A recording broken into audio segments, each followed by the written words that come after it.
En France, la situation continue de s'envenimer 2 jours après la mort du jeune homme tué par la police pour refus d'obtempérer lors d'un contrôle routier.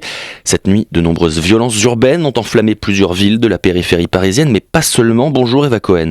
Bonjour Antoine, bonjour à tous. Au point même que les autorités redoutent maintenant un embrasement. Les violences de mardi soir débutées à Nanterre et rapidement propagées dans plusieurs communes d'Île-de-France se sont poursuivies la nuit dernière et ont même gagné d'autres villes de la région, mais aussi de Nantes, Lyon ou Toulouse. Réaction à la mort de Naël, 17 ans, tué à bout portant par une balle dans le thorax pour refus d'obtempérer. La nuit dernière, des dizaines de véhicules, notamment de police, ont été incendiés, de même que des commissariats, mairies et écoles.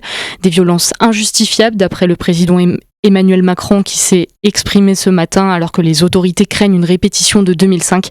2 jeunes avaient été tués cette année au terme d'une course-poursuite avec la police.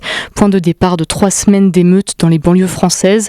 Après les appels au calme hier du gouvernement, une cellule interministérielle de crise a été mise en place pour faire le point sur la situation. Et l'état d'urgence est même envisagé d'après certains médias. La nuit dernière, 150 personnes ont été interpellées. Le policier qui a tiré, lui, doit être présenté devant un juge en vue d'une possible inculpation pour homicide volontaire. Le parquet a demandé sa mise en détention provisoire. Merci Eva Cohen pour vos précisions. Et la marche blanche en mémoire de Naël doit se tenir à 14h heure de Paris à Nanterre. Le gouvernement annonce de son côté la mobilisation de 40 000 policiers pour ce soir, dont 5 000 rien qu'à Paris.